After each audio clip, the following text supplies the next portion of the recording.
The Scattering of Elves. Long did the white horse linger in the far north of doom, following the first great winter age. Even after the snows melted in the northlands and in the great tundras beyond, the snows of the first apocalypse never left the far north of doom nearest Niflheimer. Wherefore, the whitest lands above the great tundras became known ever after as the Immer-winter lands of doom. In the spring age of the summer season of the final god day, the elven gods of doom emerged from the southlands and spread out across the world. Long had the two tribes of elfin gods lingered amongst the immortal and magical violet flowers in the summer woods, to heal their wounds and grieve their dead. Many hundreds had died in battle, and many thousands of elfin gods were wounded, half of whom succumbed to the poisons and venoms and shades of chaos. So and so, the frost elves preferred the light and color of the twin suns, while the dark elves preferred the heat and pressure of the deeps. So, to and fro, and high and low, by path and flow, and sand and snow, and hint and hyo, and thrum and throw, throughout all the lands and seas, they strode and rode and sowed their good deeds. By this the elfin gods became guardians and guides of each domain of doom, and adopted the images thereof. In this way, the many sub-tribes of Frost Elfin came to be in the world of doom. In the ever-growing woodlands of the far east, where the titanic trees had sprouted and stretched into the vaulting skies, the frost gods there became known as Wood Elfin, who were masters of crafting and carving and the wild hunt. In the vast wetlands of the west, where the lands filled with every graceful and colorful kind of creature, the frost gods there became known as River Elfin, who were masters of healing and swimming and music. In the north and far north, where the snows and beasts and creatures were stiffest, the frost gods there became known as Schnee Elfin, who were masters of tracking and word art and elder flame in the cold. But all of these sub-tribes still belonged to the frost elves, who were gods of light. All around the salty Mittelsee, there came to be other distinct sub-tribes of frost gods, and these were the Sand Elfin, and Hulk Elfin, and Leaf Elfin, and Moon Elfin, and Sun Elfin. Then, in the south, where the favored peaks of the mountains were forever fimbled in frost, the elfin gods retained the name Frost Elfin, and became masters of divinating and enchanting and bewitching.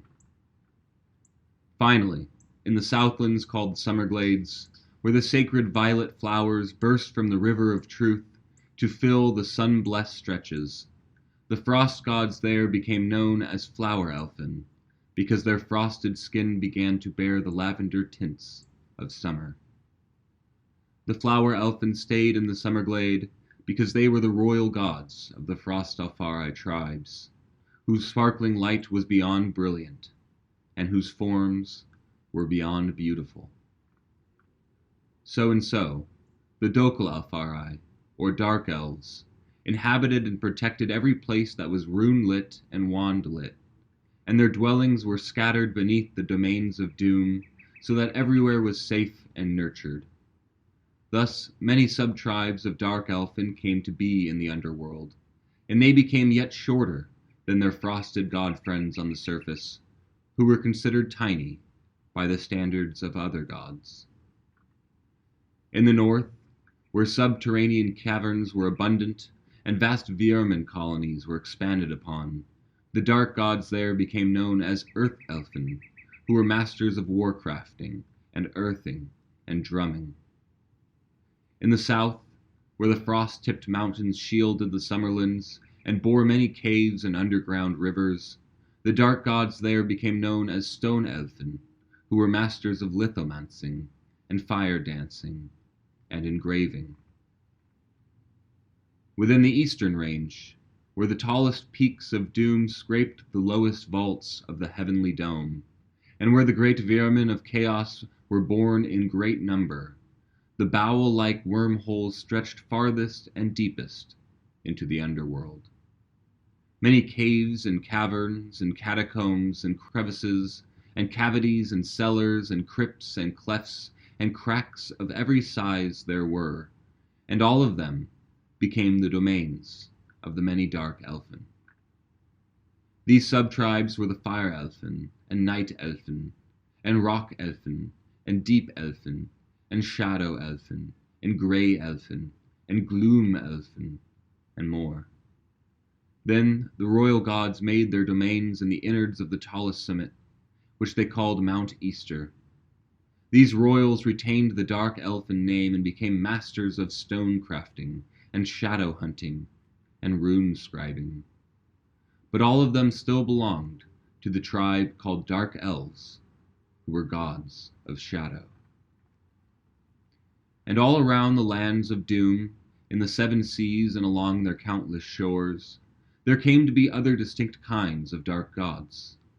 These were the shore elfin, and coastal elfin, and cliff elfin, and water elfin, and wave elfin, and insel elfin, and sea elfin, and all of them lived on land, but became patron gods of the seven seas.